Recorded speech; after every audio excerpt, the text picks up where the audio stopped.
Hello everyone, स्वागत है आप सभी के आपके अपने यूट्यूब चैनल सक्सेस पॉइंट के पे। साथियों, आज की इस क्लास में हम लोग पढ़ेंगे क्लास 10th के साइंस का टॉप 30 ऑब्जेक्टिव क्वेश्चन जो आपके आने वाले फाइनल एग्जाम के लिए काफ़ी महत्वपूर्ण है। तो आप लोग वीडियो को पूरा देखिएगा और वीडियो अच्छा लगे तो चैनल को सब्सक्राइब और वीडियो को लाइक भी कर दीजिएगा। तो चलिए हम लोग जो है आज का क्लास स्टार्ट करते हैं और सभी क्वेश्चन को देखते हैं। चलिए, आज का पहला नंबर क्वेश्चन आपका, विद्युत धारा के चुंबकीय प्रभाव की खोज किसने की थी। तो विद्युत धारा के चुंबकीय प्रभाव की खोज किसने की थी, तो यह कहता है फैराडे ने। यानी यहाँ पे जो आपका ऑप्शन है वह बिल्कुल नहीं सही होगा। चलिए अब अगला क्वेश्चन देखिए आप लोग। अगला क्वेश्चन आपका क्वेश्चन नंबर 2 नंबर क्वेश्चन आपका, एक प्रकाश किरण समतल दर्पण पर लंबवत आपतित होती है तो परावर्तन कोण का मान होगा।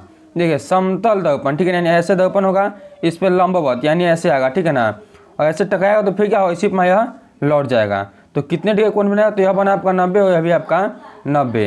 यानी यहाँ पे जो आपका ऑप्शन नंबर सी वह बिल्कुल नहीं सही होगा, ऑप्शन सी हो जाएगा। चलिए अब अगला क्वेश्चन देखिए आप लोग। अगला क्वेश्चन आपका क्वेश्चन नंबर 2 बोला, वायु का निरपेक्ष अपवर्तनांक कितना होता है। क्या बताना आपको, वायु का जो है निरपेक्ष अपवर्तनांक वो कितना होता है, तो वो होता है 1 से कम। यानी यहाँ पे जो आपका ऑप्शन नंबर सी वह बिल्कुल नहीं सही होगा।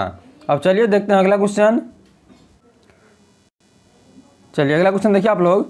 अगला क्वेश्चन आपका 4 नंबर और बोला है, स्पष्ट दृष्टि की न्यूनतम दूरी कितनी होती है। तो आप लोगों को पता है कि स्पष्ट दृष्टि की जो न्यूनतम दूरी है वो कितनी होती है, तो वो होती है 25 सेंटीमीटर। और पूछे आपसे अधिकतम दूरी कितनी है, तो अधिकतम दूरी कितनी है, तो वह अनंत है। तो इससे भी आप लोग याद रखिएगा, जब पूछे आपसे न्यूनतम तो 25 सेंटीमीटर, जब पूछे आपसे अधिकतम तो हो जाएगा आपका अनंत, ठीक है ना।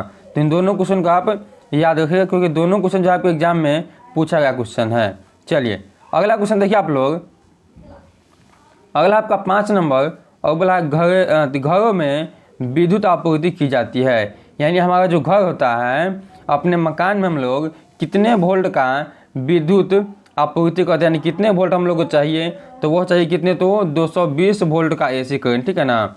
एसी का मतलब होता है प्रत्यावर्ती धारा और डीसी का मतलब होता है डीसी करंट। तो हमें क्या चाहिए, तो घर में चाहिए हमें 220 वोल्ट का एसी करंट। तो यहाँ पे आपका ऑप्शन ए जो है वह बिल्कुल सही होगा। चलिए अगला क्वेश्चन देखिए आप लोग। अगला क्वेश्चन आपका क्वेश्चन नंबर 6 और बोला है, लेंस की कितनी मुख्य फोकस होती है। तो आप लोगों को हम बहुत बार बता चुके हैं कि लेंस की जो मुख्य फोकस है उसकी संख्या होती है 2। यानी यहाँ पे जो आपका ऑप्शन नंबर बी वह क्या होगा, तो बी वाला ऑप्शन जो आपका सही होगा। चलिए अगला क्वेश्चन देखिए आप लोग। अगला क्वेश्चन आपका 7 नंबर और बोला है, तांबा और जिंक के मिश्र धातु को कहते हैं। देखिए, इसको याद करने का ना सबसे अच्छा तरीका है पिताजी, ठीक है, क्या होता है, तो पिताजी।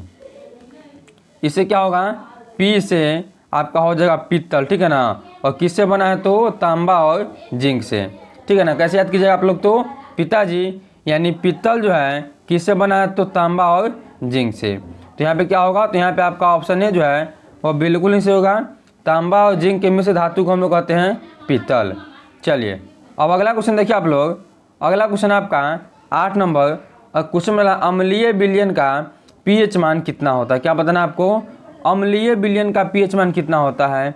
देखिए 7 से कम होता है, ठीक है ना। कितना होता है, तो जब भी आपसे पूछे अम्ल, तो अम्ल जो आपका कितना होता है, तो 7 से ना कम होता है। यहाँ पे 7 हुआ, इससे कम आपका होगा अम्ल और इससे कम आपका होगा क्षार, ठीक है ना। क्या होगा, इधर आपका होता है क्षार और जो आपका 7 है ना बीच में, यह आपका होता है उदासीन, ठीक, क्या होता है, तो यह आपका होगा उदासीन होता है। तो इसे भी आप लोग याद रखिएगा, तीनों क्वेश्चन आपके लिए इंपॉर्टेंट है। चलिए अब अगला क्वेश्चन देखिए आप लोग।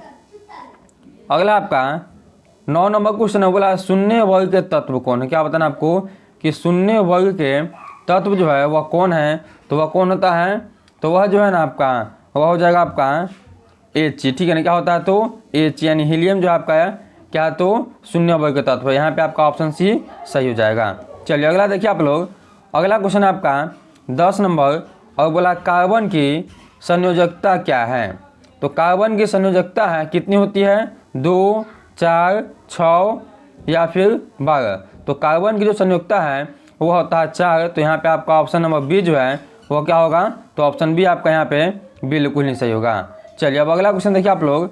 अगला आपका 11 नंबर क्वेश्चन और बोला है किस आवर्त सारणी में सबसे अधिक तत्व है। कौन ऐसा आवर्त सारणी है जहाँ पे जो है तत्वों की संख्या सबसे अधिक होती है, चौथे में, पांचवें में, छठे में या सातवें में। तो छठा आवर्त सारणी जो है ना, इसमें तत्वों की संख्या सबसे अधिक होती है, यानी आपका ऑप्शन नंबर सी जो यहाँ पे वह सही होगा। चलिए अब अगला क्वेश्चन देखिए आप लोग। अगला आपका 12 नंबर क्वेश्चन और बोला है -CHO अभिक्रियाशील मूलक को कहते हैं। -CHO जो है यह क्या है, आपको बताना है। कीटोन है, एल्डिहाइड है, अम्ल है या इथेन है। तो यह क्या होता है, तो यह जो है आपका ना, यह आपका है एल्डिहाइड, यानी यहाँ पे आपका ऑप्शन नंबर बी जो है वह सही होगा। चलिए अगला क्वेश्चन देखिए आप लोग। अगला आपका 13 नंबर क्वेश्चन बोला है परिस्थितिक तंत्र में ऊर्जा का प्रवाह होता है। ये जो परिस्थितिक तंत्र है इसमें ऊर्जा का प्रवाह कैसे होता है, एक दिशीय होता है, द्विदिशीय, बहुदिशीय या सभी। तो कैसे होता है आपको बताना है। तो वहाँ पे ऊर्जा जो होता है ना, वहाँ पे होता है आपका एक दिशीय, यानी ऑप्शन ए जो यहाँ पे वह बिल्कुल नहीं सही होगा। परिस्थितिक तंत्र में ऊर्जा का प्रवाह एक ही दिशा में होता है। चलिए अब अगला क्वेश्चन देखिए आप लोग। अगला क्वेश्चन आपका क्वेश्चन नंबर 14 और 14 नंबर क्वेश्चन आपका पादप का अवशिष्ट पदार्थ संचित होता है।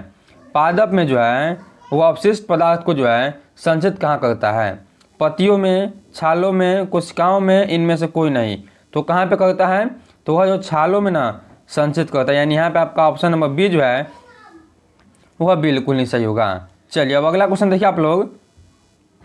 अगला क्वेश्चन आपका 15 नंबर और बोला है विकासीय दृष्टिकोण से हमारी किससे अधिक समानता है। विकास की दृष्टि से अगर हम देखें तो हमारा जो है ना समान किससे सबसे अधिक होता है, चीन के विद्यार्थियों से, चिंपैंजी से, मकड़ी से या जीवाणु से। तो हमारा जो देखिए अगर अधिक समानता तो होता है चिंपैंजी से, ठीक है ना। किससे, तो चिंपैंजी से, यानी यहाँ पे आपका ऑप्शन नंबर हो जाएगा बी बिल्कुल सही। चलिए अगला देखिए आप लोग। अगला क्वेश्चन आपका 16 नंबर और 16 नंबर क्वेश्चन आपका शुद्ध रक्त तथा ऑक्सीजन युक्त रक्त को हृदय से शरीर के विभिन्न भागों तक कौन ले जाता है। यानी शुद्ध रक्त जो है या ऑक्सीजन युक्त जो ब्लड होता है हमारे बॉडी में, जो हृदय के पास रहता है, उसको जो है हमारे बॉडी के विभिन्न भागों तक कौन पहुंचाता है। ऑप्शन है आपका धमनियाँ, ऑप्शन बी है शिरा, ऑप्शन सी आपका आलिंद, ऑप्शन नंबर डी आपका निलय। तो कौन होगा, तो वह जो होता है वह होता है आपका धमनी, ठीक है ना। धमनी जो है हृदय से शुद्ध रक्त को लेकर बॉडी के संपूर्ण भाग तक पहुंचाता है। तो यहाँ पे आपका ऑप्शन ए जो है वह सही होगा। चलिए अगला क्वेश्चन देखिए आप लोग। अगला आपका 17 नंबर क्वेश्चन और बोला नर युग्मक और मादा युग्मक के संलयन से बनता है। जो नर युग्मक है और मादा युग्मक संलयन से जो बनता है उसे हम क्या कहते हैं, जाइगोट, अंडाणु, शुक्राणु या बीज। तो उसे हम लोग कहते हैं जाइगोट, ठीक है ना। क्या कहते हैं, तो उसे हम लोग कहते हैं जाइगोट, यानी यहाँ पे आपका ऑप्शन ए जो है वह बिल्कुल सही होगा। और बोलता नर युग्मक एवं मादा युग्मक संलयन को क्या कहते हैं, तो होता है निषेचन कहते हैं। चलिए अगला क्वेश्चन देखिए आप लोग। अगला आपका 18 नंबर क्वेश्चन और बोला मनुष्यों में सांस लेने तथा छोड़ने की क्रिया को कहते हैं। मनुष्य जो अपना सांस लेता है और जो सांस छोड़ता है उसे क्या कहते हैं हम लोग, तो उसे हम लोग कहते हैं श्वासोच्छ्वास, ठीक है ना। क्या कहते हैं, तो उसे हम लोग कहते हैं श्वासोच्छ्वास, यानी यहाँ पे आपका ऑप्शन नंबर बी जो है वह बिल्कुल नहीं सही होगा। और इसे आप लोग एकदम रट लीजिएगा, यह जो एकदम VVI क्वेश्चन है, ठीक है ना। यह जो आपके लिए एकदम VVI क्वेश्चन है। चलिए अगला क्वेश्चन देखिए आप लोग। अगला आपका 19 नंबर क्वेश्चन और बोला दो समतल दर्पण के बीच रखी वस्तु के कितने प्रतिबिंब बनेंगे। अगर दो समतल दर्पण, ठीक है, मान लीजिए यहाँ पे हम डालेंगे समतल दर्पण, तो इन दोनों के बीच में जो है कोई एक वस्तु को डाल देंगे तो इसका प्रतिबिंब कितना बनेगा। देखिए समतल दर्पण में जो अनेकों प्रतिबिंब बनता है, ठीक है ना, क्या होता है, तो अनेकों यानी अनंत प्रतिबिंब जो है बनता है। तो इसमें आपका ऑप्शन डी जो है वह बिल्कुल सही होगा कि समतल दर्पण के बीच में अगर हम किसी वस्तु को डाल देते हैं तो उसका जो प्रतिबिंब अनंत बनता है। तो ऑप्शन डी आपका सही होगा। चलिए अगला देखिए आप लोग। अगला क्वेश्चन आपका 20 नंबर और बोला है अवतल दर्पण की फोकस दूरी 25 सेंटीमीटर है तो वक्रता त्रिज्या होगा। देखिए फोकस दूरी का ना दुगुना होता है वक्रता त्रिज्या। दुगुना कहने का मतलब है कि अगर हम 25 में गुना करते हैं 2 से तो तो आपका जो है वक्ता त्रिज्या निकल जाएगा। तो 25 दूनी होगा आपका 50, यानी यहाँ पे आपका ऑप्शन नंबर ए जो है वह सही होगा, ठीक है ना। फोकस दूरी का दुगुना होता है वक्ता त्रिज्या, बस इसे आप लोग याद रखिएगा। चलिए अगला क्वेश्चन देखिए आप लोग।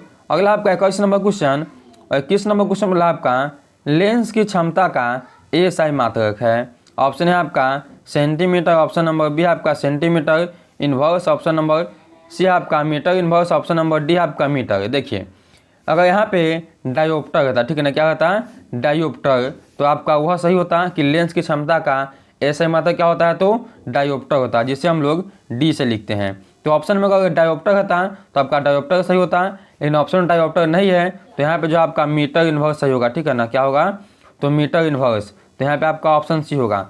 अगर आपका ऑप्शन में रहता डायोप्टर तो आप डायोप्टर पर टिक लगाइएगा, अगर डायोप्टर नहीं है तो आपका हो जाएगा मीटर इनवर्स। चलिए अगला क्वेश्चन देखिए आप लोग। अगला आपका 22 नंबर क्वेश्चन, और बोला चंद्रमा पर खड़े अंतरिक्ष यात्री को आकाश कैसा प्रतीत होता है।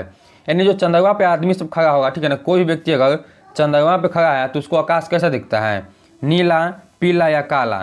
तो अंतरिक्ष यात्री को जो है हमेशा जो है काला दिखेगा, ठीक है ना। कैसा दिखेगा, तो काला दिखेगा, क्योंकि वहाँ पे जो है वायुमंडल नहीं है। तो आपका यहाँ पे ऑप्शन नंबर सी जो है वह सही होगा। चलिए अगला क्वेश्चन देखिए आप लोग। अगला क्वेश्चन आपका 23 नंबर, और क्वेश्चन लगा विद्युत धारा के प्रबलता को मापने के लिए किसका उपयोग किया जाता है। विद्युत धारा की जो प्रबलता है उसको मापने के लिए हम लोग किसका उपयोग करते हैं, ए मीटर का, वोल्ट मीटर का, हेगोमीटर का या फ़ारेनहाइट का। तो किसका उपयोग करते हैं हम लोग, तो हम लोग करते हैं ए मीटर का, यानी यहाँ पे जो आपका ऑप्शन है वह बिल्कुल नहीं सही होगा। चलिए अगला क्वेश्चन देखिए आप लोग। अगला आपका 24 नंबर क्वेश्चन। 24 नंबर क्वेश्चन आपका विद्युत चुंबक बनाने के लिए किसका उपयोग होता है, नर्म लोहे के, पीतल का, इस्पात का, इनमें से कोई नहीं। तो जब भी आपसे पूछे विद्युत चुंबक बनाने के लिए किसका उपयोग होता है, तो नर्म लोहा का, यानी यहाँ पे जो आपका ऑप्शन है वह बिल्कुल नहीं सही होगा। चलिए अगला क्वेश्चन देखिए आप लोग। अगला आपका 25 नंबर क्वेश्चन, और बोला कौन सी अधातु विद्युत का सुचालक होता है। यानी वह अधातु तो है लेकिन क्या है, विद्युत का सुचालक है, यानी उससे जो है करंट प्रवाहित होता है। ऑप्शन है आपका सल्फर, ग्रेफाइट, क्लोरीन, फॉस्फेरस। देखिए ये जो आपका ग्रेफाइट है ना, इससे जो है विद्युत धारा बहुत तेज़ी से प्रवाहित होता है, यानी यहाँ पे जो आपका ऑप्शन नंबर बी वह क्या होगा, तो बिल्कुल नहीं सही होगा। ग्रेफाइट से जो है विद्युत धारा निकलती है, यानी करंट जो उससे प्रवाहित होता है, तो ऑप्शन बी आपका सही होगा। चलिए अगला क्वेश्चन देखिए आप लोग। 26 नंबर क्वेश्चन आपका आवर्त सारणी में नीचे से ऊपर जाने पर धात्विक गुण क्या होता है, अपरिवर्तित, घटता है, बढ़ता है, इनमें से कोई नहीं होता है। तो बताइए कि जब हम नीचे से ऊपर जाएंगे तो क्या होगा, तो घटेगा, ठीक है ना। क्या होता है, तो घटता है, यानी आपका ऑप्शन नंबर बी यहाँ पे बिल्कुल नहीं सही होगा। चलिए अगला देखिए आप लोग। अगला आपका 27 नंबर क्वेश्चन, और बोला -COOH किस अभिक्रियाशील मूलक को कहते हैं। -COOH जो है यह हम लोग किसे कहते हैं। चलिए इसका ऑप्शन देखिए। ऑप्शन ए आपका कीटोन को, ऑप्शन बी आपका एल्डिहाइड को, ऑप्शन नंबर बी सी आपका अम्ल को, ऑप्शन नंबर डी आपका इथेन को। तो किसे हम लोग कहते हैं, तो यह जो कहते हैं हम लोग अम्ल को कहते हैं, यानी आपका जो ऑप्शन नंबर सी यहाँ पे वह सही होगा। चलिए अगला क्वेश्चन देखिए आप लोग। अगला आपका 28 नंबर क्वेश्चन, और बोला है हीलियम कैसा तत्व है। क्या बताना आपको, हीलियम जो है कैसा तत्व है, अक्रिय तत्व है, क्रियाशील है, सक्रिय या उदासीन है। तो कैसा है, तो यह जो आपका अक्रिय तत्व है, यानी आपका ऑप्शन ए जो होगा यहाँ पे ऑप्शन ए सही होगा। चलिए अगला क्वेश्चन देखिए आप लोग। अगला क्वेश्चन आपका 29 नंबर क्वेश्चन, और बोला आवर्त सारणी में कितने वर्ग होते हैं। आवर्त सारणी में जो है वह कितने वर्ग होते हैं आपको बताना है यहाँ पे। तो देखिए आवर्त सारणी में जो है ना, मतलब ऐसे जो एक मिनट क्या हुआ, चलिए देखिए क्या होता है, ऐसे जो होता है ना इसको हम लोग बोलते हैं वर्ग, और इसको हम बोलते हैं आवृत्ति, ठीक है ना। क्या बोलते हैं, तो इसको हम बोलेंगे आवृत्ति। और तो यहाँ पे देखिए ऐसे जो होगा ना, ऐसे खड़ा पाई होता है, इसको हम लोग, इसकी संख्या होती है 18, ठीक है ना। कितनी होती है, तो इसकी संख्या होती है 18, और यह जो है ऐसे ऐसे इसकी संख्या होती है 7। तो यहाँ पे ये जो है ऐसे जो खड़ा होगा ना उसे हम बोलते हैं वर्ग। तो वर्ग कितनी होती है, तो 18 होती है, यानी आपका ऑप्शन डी जो यहाँ पे 18 वह बिल्कुल नहीं सही होगा। 29 का आपका ऑप्शन नंबर डी होगा। ठीक है, चलिए अगला क्वेश्चन देखिए आप लोग। अगला आपका 30 नंबर क्वेश्चन, और इसका आंसर आप लोग को जो है कमेंट बॉक्स में देना है। तो देखिए कि क्वेश्चन क्या है आपका। क्वेश्चन आपका जल का पीएच मान कितना होता है। क्या बताना आपको कि जल का पीएच मान जो है वह कितना होता है, और इसका आंसर आप लोगों को जो है कमेंट में देना है। ठीक है ना, किस में, तो इसका आंसर आप लोग को जो है कमेंट में देना है। तो जाइए आप लोग इसका आंसर आप लोगों को कमेंट में दीजिए, ताकि हम देख सकें कि कितने बच्चे जो है इसका आंसर लगा पाए हैं। तो चलिए इस वीडियो में जो आपको इतना ही क्वेश्चन था, तो थैंक यू।